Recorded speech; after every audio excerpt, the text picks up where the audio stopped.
오늘 본문 말씀은 지난 고난주와 또 부활주를 준비하면서 우리가 나누던 말씀 중에 잠깐 살펴본 내용입니다. 본문을 보면 예수님께서 제자들과 베다니에 위치한 나병 환자의 시몬의 집에서 식사를 하실 때 어떤 여자가 매우 비싼 향이 나는 기름을 가져와서 예수님 머리에 전부 부어버립니다.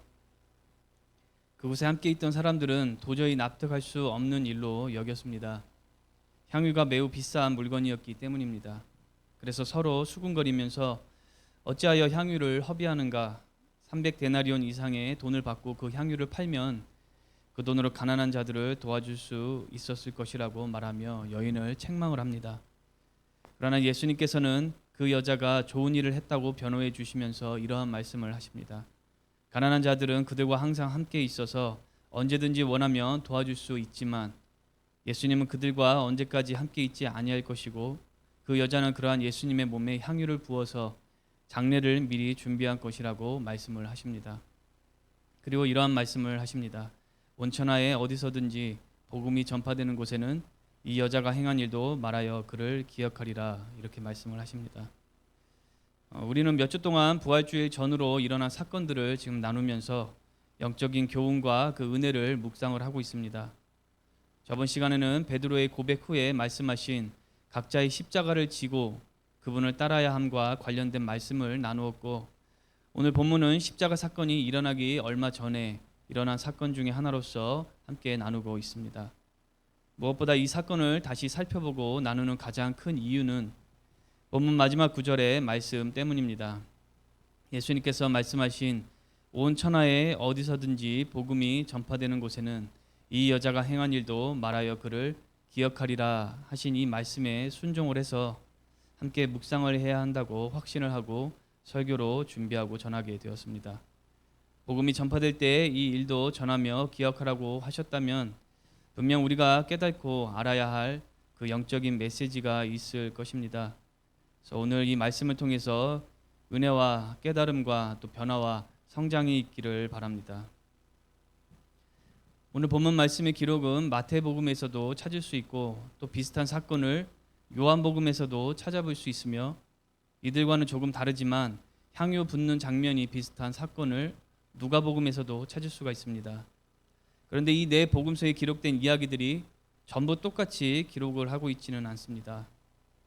보통 우리가 각각 복음서에 있는 그 사건을 같은 사건을 기록을 했어도 조금씩 다른 부분이 있고 그 내용들이 서로를 보완하는 역할을 하는 경우가 많지만 오늘 본문과 같은 경우는 마가복음과 마태복음만 서로 거의 똑같은 기록을 하고 있고 요한복음이나 누가복음은 비슷하면서도 분명 다른 점을 기록을 하고 있습니다.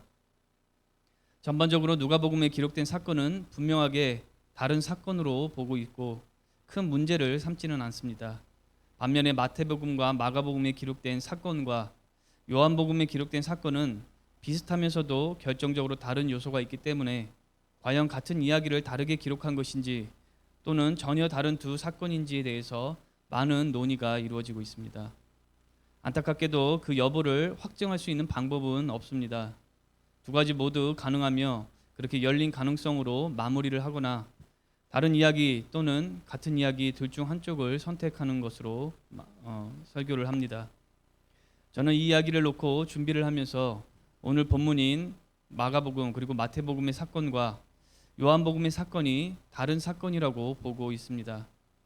물론 그 여부를 놓고 서로 다른 의견을 말하는 설교나 교회가 있다고 하더라도 그것만으로 우리가 이단이나 잘못된 것으로 보지는 않습니다. 이야기가 같은 것인지 다른 것인지의 여부가 삼위일체 하나님이나 또 예수 그리스도의 실체와 그 이루신 일과 복음에 미치는 정도가 거의 없다고 보기 때문입니다. 그래도 성경을 읽고 배우는 관점에서 이야기와 그 기록에 대한 문제를 우리가 알아두는 것은 필요하기 때문에 어떻게 다루고 또 어떻게 해석할 수 있는지를 살펴보고 또 그 영적인 메시지도 함께 나누기를 원합니다. 먼저 본문과 요한복음의 사건이 어떻게 다른지 살펴보도록 하겠습니다. 첫 번째로 다른 점은 사건이 일어난 그 시점입니다. 본문 마가복음과 마태복음에 기록된 사건은 유월절 이틀 전에 일어났고 요한복음에서 기록하는 사건은 유월절 엿새 전에 일어났습니다. 그렇다면 요한복음의 사건은 예루살렘에 나귀를 타고 입성하시는 일이 있기 전이었고, 마태복음, 마가복음은 그 후의 일입니다. 두 번째로 사건이 일어난 장소입니다. 마태, 마가복음 사건과 요한복음의 사건이 베다니라는 마을에서 일어난 점은 같습니다. 그러나 마태, 마가복음 사건은 나병 환자 시몬이라는 사람의 집에서 일어난 일이고, 요한복음 사건은 전에 죽었다가 예수님께서 살리신 나사로와 그의 누이들인 마르다, 마리아의 집에서 잔치를 베풀 때 일어난 일입니다. 세 번째로 마태, 마가복음 사건은 향유를 예수님 머리에 부은 반면에 요한복음 사건에서는 예수님의 발에 부었고, 또 네 번째로 마태복음 사건은 향유를 부은 여인이 누구인지 언급을 하지 않지만 요한복음 사건은 그 일이 일어난 집안 사람인 마리아가 했음을 밝히고 있습니다. 그 외에도 향유 전부를 붓는 모습을 비난했던 사람들에 대해서 마태, 마가는 그곳에 있던 사람들로 말하고 있고, 요한복음에서는 유다 한 명을 얘기하고 있습니다. 이렇게 다른 점들이 두 이야기를 다른 이야기로 해석하는 이유가 됩니다. 반면에 여전히 같은 이야기로 해석하려는 이유 중 가장 많이 고려하는 것은 너무나 비슷한 사건이 4일 동안 두 번이나 일어났다고 보기는 힘들 수도 있기 때문입니다. 저는 이 두 이야기가 다른 이야기로 말을 하고 있다고 보고 있습니다. 분명 너무 비슷한 점이 있지만 여전히 다른 시간과 장소를 기록하고 있기 때문이며 비슷한 사건이 두 번 일어날 수 있다고 여기기 때문입니다. 예수님께서 제자들과 함께 다니시면서 사역하실 때 일으키신 기적 중에 오병이어 기적을 여러분들 기억을 하실 겁니다. 말씀을 듣기 위해 모인 사람들을 불쌍히 여기셔서 그 긴 시간 동안 가르치시고, 날이 저물자 제자들은 사람들을 보내어서 식사를 하도록 해달라고 요청을 합니다. 예수님께서는 제자들에게 그 먹을 것을 주라고 하셨고, 5천 명 정도 되는 사람들에게 어떻게 음식을 제공하겠냐고 물을 때 가지고 있는 떡과 물고기를 가져오게 하시고 그것으로 5천 명을 먹이셨던 사건입니다. 그런데 얼마 후에 비슷한 사건이 또 일어납니다. 어느 날도 사람들이 4천 명 정도 모여서 사흘 동안 말씀을 듣게 되었고, 예수님은 그들이 죽은 채로 굶은 채로 돌아가면 쓰러질 사람도 있다고 염려를 하시며 말씀을 하셨습니다. 분명 얼마 전에 일어난 오병이어 사건과 매우 비슷한 상황임을 우리가 볼 수 있습니다. 그런데 정말 거짓말처럼 제자들은 그때와 매우 비슷한 반응을 보입니다. 모인 그 장소가 광야, 즉 아무것도 없는 곳인데 그곳에서 어떻게 사람들을 먹일 떡을 구할 수 있겠느냐고 물었습니다. 예수님은 그들이 가지고 있는 떡 7과 물고기 2마리를 가지고 먹이시는 기적을 또 일으키셨습니다. 제자들은 첫 번째 사건을 겪었으면 두 번째 사건 때는 예수님께서 기적을 베푸실 것을 기대하고 바로 떡부터 찾아서 드렸어야 정상인데, 첫 번째와 똑같이 어떻게 먹이느냐고 묻는 모습을 우리가 볼 수 있습니다. 그 후에 바리새인이라는 누룩을 조심하라 말씀하실 때도 여전히 깨달지 못하는 그들을 책망을 하시는 장면도 나오는 것을 보면 같은 일을 겪고도 똑같이 반응할 수 있다는 것을 우리가 알 수가 있습니다.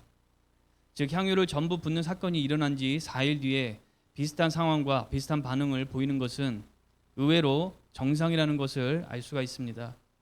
더군다나 제자들은 예수님께서 죽으시고 부활하셔야 한다는 말씀을 3번이나 들었으면서도 부활하실 때까지 깨닫지도 못하고 실망을 했던 것을 볼 때 향유를 부어서 장례를 준비한다고 하신 말씀을 이해하지도 못하고 기억하지도 못했고, 그래서 4일 뒤에 똑같은 일을 겪으면서도 똑같은 반응을 보였을 것이라고 볼 수가 있습니다.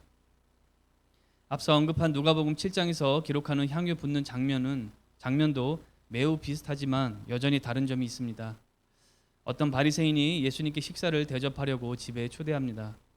그런데 식사 중에 그 동네에 죄를 지은 여인이 눈물로 예수님의 발을 적시고 머리털로 발을 닦고 또 향유를 붓습니다.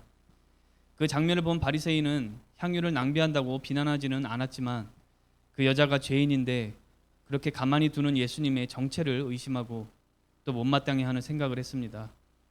예수님께서는 그런 바리새인에게 죄가 많은 사람일수록 용서받은 은혜에 더 많이 반응을 하고 사랑한다고 말씀을 하시며 여자의 죄를 용서하시는 장면입니다. 마태복음, 마가복음이나 요한복음에서 기록하는 일과 비슷하지만 시간대와 장소가 분명하게 다르고 또 대화 내용도 다르기 때문에 이 사건은 확실히 다른 사건으로 보고 있습니다. 앞서 말씀드린 대로 복음의 관점에서 마태, 마가복음의 일과 또 요한복음에서의 일은 같은 것으로 보지 않는 것이 다른 것으로 또 같은 것으로 보지 않는 것이 복음에는 크게 상관이 없습니다. 저는 두 사건이 일어난 시점과 장소가 다르게 쓰인 점과 또 누가복음에서 다른 시간, 다른 장소에서 거의 비슷한 방식의 일이 일어났다는 점에서 비슷한 사건이 4일 동안 반복될 수 있다고 보며 다른 사건으로 보고 있습니다.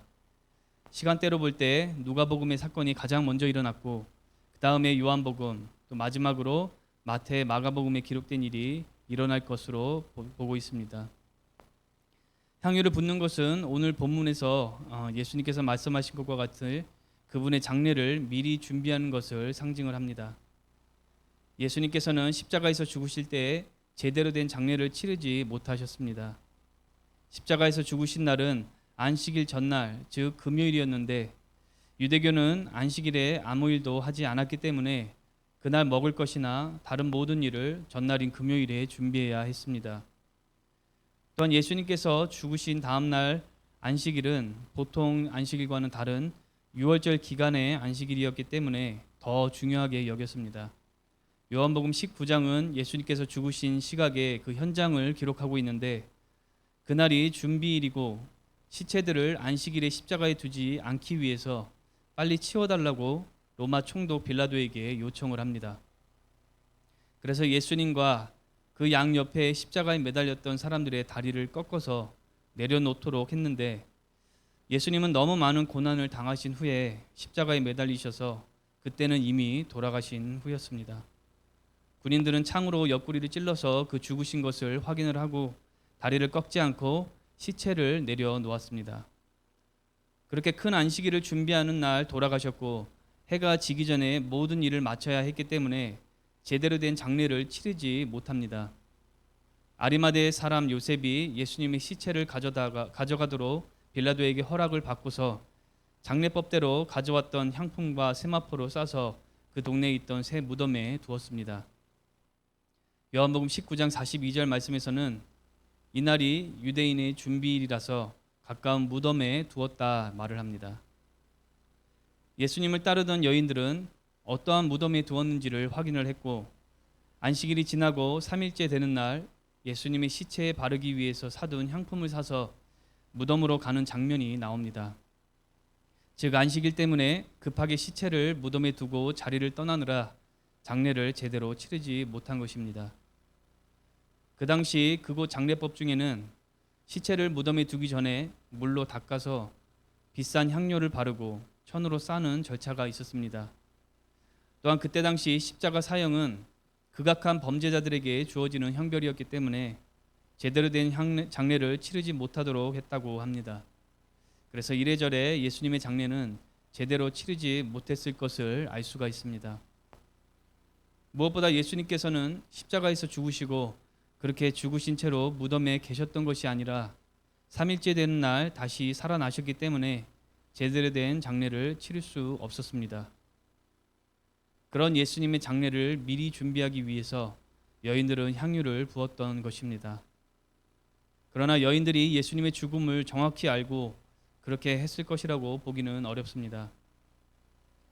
예수님께서 제자들에게 그분의 죽음을 3번을 걸쳐서 말씀을 하시고 그 외에도 죽음과 부활을 상징하는 말씀을 종종 하셨지만 죽으시고 부활하실 때까지 아무도 그 말씀을 제대로 이해하지 못하고 있었기 때문입니다. 예수님의 장례를 미리 준비하신 분은 여인들이 아닌 그들을 감동시킨 하나님 아버지이셨습니다. 예수님을 위해서 최상의 무언가를 드려서 감사와 찬양을 드려야겠다는 그 마음과 헌신을 통해서 아들 예수의 장례를 준비하시며 그분의 죽음이 초라하게 지나가지 않도록 하셨습니다. 예수님의 죽음은 그 부활만큼이나 중요하기 때문입니다.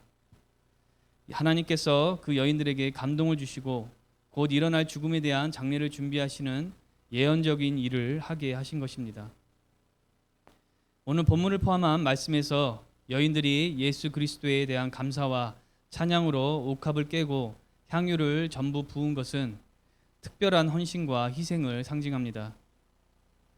옥과 같은 돌을 깎아서 만든 병이라는 뜻의 옥합이라는 병에 담은 그 향유, 즉 향이 나는 기름은 매우 값비싼 물건이었습니다. 본문 5절에서 언급된 것처럼 옥합 한 병은 300데나리온 이상은 좋게 받을 수 있는 값어치의 물건입니다.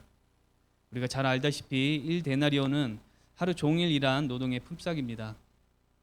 우리가 한 달 월급을 200만 원으로 계산을 하거나 일용직 10만 원으로 계산을 한다고 하면 2,500에서 3천만 원 정도 하는 물건입니다. 물론 천문학적인 값은 아니지만 작은 향수병 하나가 3천만 원이라고 생각을 해보면 엄청나게 비싸고 또 귀한 물건이라는 것을 알 수가 있습니다. 이 향유는 순수한 나드가 들어간 것이라고 말을 하는데, 여기서 나드란 향이 나는 허브 식물을 말하며 다른 것을 첨가하지 않고 그 뿌리에서 얻은 기름으로만 만든 향유를 뜻합니다. 지금 우리가 사용하지 않는 물건이라서 체감이 어렵지만 들어가는 재료나 만드는 과정이나 그 희귀성으로 볼 때, 그리고 그 양으로 볼 때 매우 귀하고 값비싼 물건이라는 것을 알 수가 있습니다. 그런 향유를 한 번에 모두 부어버린 것입니다. 그 행동이 얼마나 비정상적이고 황당했는지 사람들은 이것이 예수님을 위해서 한 행동이든 말든 상관없이 책망하고 비난을 합니다. 본문 4절에서는 화를 내며 서로 말을 했다고 기록합니다. 일반적인 논리로 볼 때 향유를 한 번에 부어서 낭비할 바엔 차라리 비싸게 팔아서 그 돈을 가난한 자들에게 나누어 주는 것이 나았습니다. 그곳에 있던 사람들은 그러한 일반적 논리로 이 일을 바라보고 생각을 합니다. 물론 그 논리 속에 가난한 자들에 대한 긍휼과 사랑이 핵심은 아니었습니다.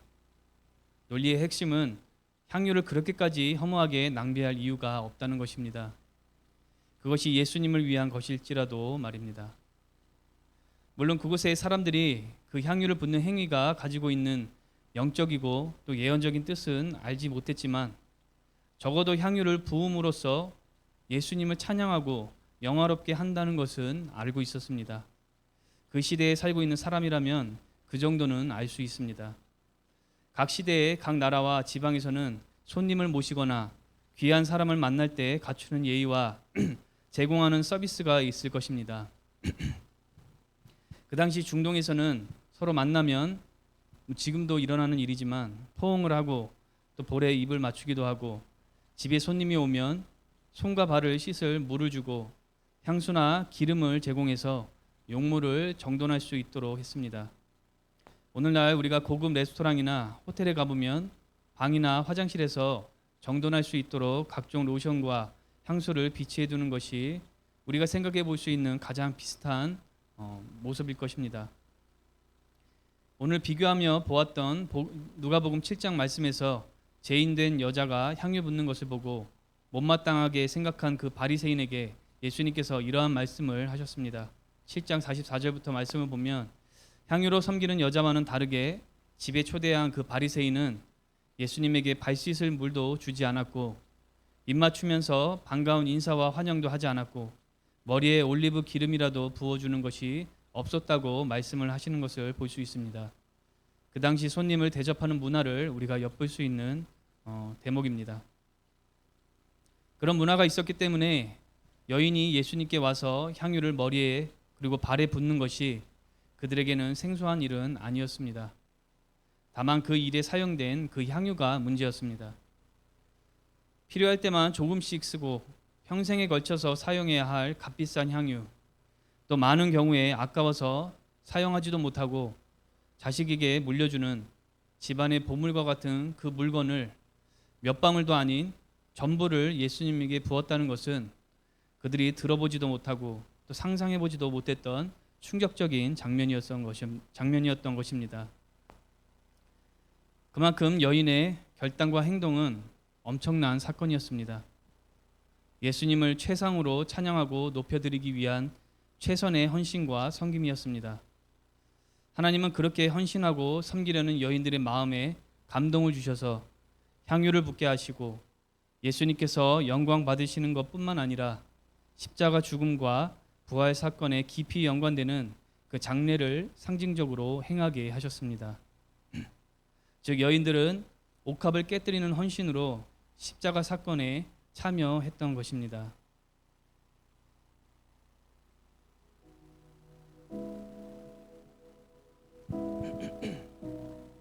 오늘 이 말씀을 나누면서 우리 또한 옥합을 드리는 신앙을 갖기를 간절히 소망합니다. 옥합을 드리는 신앙은 세상에서 볼 때 일반적이고 또 상식적인 종교 생활을 뛰어넘는 신앙입니다. 일반적이고 상식적인 종교 생활이란 뭐든지 적당하다고 느끼는 정도까지만 하는 신앙입니다. 예배를 드리는 것, 교회에서 일하고 헌신하는 것, 말씀을 읽고 기도하는 것과 같이 하나님을 찾고 예배하기 위해서 마음과 시간과 물질을 드리는 것이 적당하다고 느껴지는 정도만 하는 것입니다. 하나님을 믿지 않는 사람들이 볼 때 그들과 크게 다르지 않은 정도로 종교 생활을 하는 것과 같습니다. 반면 옥합을 드리는 신앙은 하나님을 찾고 예배하기 위해서 마음과 시간과 물질을 드리는 정도가 믿지 않는 사람들이 볼 때 비정상적, 비상식적으로 드리는 것을 말합니다. 꼭 그렇게 믿어야 되는가 소리를 듣고 교회에 예수에 미쳤다는 소리를 듣기도 합니다. 그러나 그것은 세상이 하나님을 모르기 때문에 하는 말입니다. 그들이 하나님을 알고 믿는다면 또 하나님께서 우리를 위해 베푸신 일이 어떤 일인지 제대로 안다면 오히려 적당히 신앙생활을 한다는 것이 있을 수 없다는 것을 알 것입니다. 하나님께서 살아계시고 우리를 지으시고 동행하시고 또 교제하시고 우리의 죄를 용서하기 위해서 아들까지 내어주셨다는 것을 알고 믿으면서 어떻게 적당하게 신앙생활을 우리가 할 수 있을까요? 전능하신 하나님께서 살아계신다는 것을 진심으로 믿는다면 우리는 매일 옥합을 드리는 삶과 신앙생활을 할 수밖에 없습니다. 그럼에도 그렇게 살지 못하는 것은 우리가 저번 시간에 나눈 것처럼 스스로를 너무나 사랑하기 때문일 것입니다. 나 스스로를 사랑하는 마음이 더 크기 때문에 하나님의 살아계심을 인정하는 삶을 살지 못하고 옥합을 드리는 것과 같은 최선과 최상의 헌신과 섬김을 드리지 못하는 것입니다. 혹시나 제가 목사이기 때문에 하나님을 전하는 것이 제 직업이기 때문에 옥합을 드리는 신앙을 쉽게 말할 것이라고 생각하시는 분이 계실까요? 목사는 주로 교회에서 일을 하기 때문에 신앙생활하기 쉽고 일반 성도들은 치열한 사회생활을 하기 때문에 하나님 중심으로 살기 어렵다고 말하실 수도 있지만 목사는 이미 사역자의 길을 걷기로 작정한 것 그 자체가 옥합을 드리는 신앙을 행한 것입니다. 저라고 일반 성도로서 신앙생활을 하면서 하고 싶은 일을 하고 살고 싶지 않았을까요? 또 무엇을 하든 열심히 하고 잘 해내지 않았을까요? 그럼에도 하나님의 부르심에 응답하고 사역자로서 살게 된 것은 그 자체만으로 옥합을 드리는 신앙을 산 것입니다. 또 지금도 교회라는 사회생활 속에서 계속 옥합을 드리는 신앙이 되기를 결단을 하고 행하는 삶을 살아야 하는 사람으로서 여러분들께 드리는 말씀입니다. 결코 옥합이 드리는 삶이 쉬워서 전하는 말씀이 아닙니다. 옥합을 드리는 신앙이 되시기를 바랍니다. 우리가 마음과 정성과 시간과 물질을 드릴 때 세상에서는 비정상적이라고 생각하는 최선과 최상을 예수님께 드리는 신앙이 되시기를 바랍니다. 예수님은 우리에게 목숨을 아끼지 않으시며 최상의 섬김과 사랑을 주신 분이십니다. 그런 분에게 우리의 옥합, 우리의 최선을 드리는 것은 당연한 것입니다. 어떤 분은 이러한 생각을 합니다. 예수님께서 우리를 위해서 죽으신 것은 그분 스스로가 부활하실 것을 잘 아셨기 때문에 하실 수 있었다는 것입니다. 다시 살아나실 것을 알았기 때문에 우리를 위해서 목숨까지 내어줄 수 있었고, 그래서 그분에게 그러한 헌신은 그렇게까지 어렵고 힘든 일은 아니었을 것이라고 말을 합니다. 그분의 희생이 부활 때문에 아무것도 아닌 고난이 될 수는 없지만 만약 그렇게 생각을 한다면 정말 예수님의 부활을 믿으시고 그분께서 본인의 부활할 것을 잘 아셨기 때문에 죽기까지 헌신하실 수 있었다고 생각을 한다면 우리 또한 부활할 것이므로 예수님처럼 목숨을 내놓는 헌신을 할 수 있어야 한다는 것도 아셔야 합니다. 우리가 손해볼까봐 또 불행해질까봐 죽을까봐 두려워서 예수님께 최선을 드리는 신앙을 살지 못해서는 안 됩니다. 우리는 죽어도 그리스도의 능력으로 부활할 것입니다. 또 예수님은 그분을 최선과 최상으로 섬기는 성도를 결코 불행하게 내버려 두시지 않으실 것입니다. 예수님은 이미 우리를 위해서 비상식적이고 비정상적인 사랑을 십자가에서 보이시고 행하신 분이시기 때문입니다. 그러한 예수님을 믿고 의지하면서 옥합을 드리는 신앙을 갖는 여러분들 되시기를 주님의 이름으로 축원합니다. 기도하고 축도로 예배 마치겠습니다.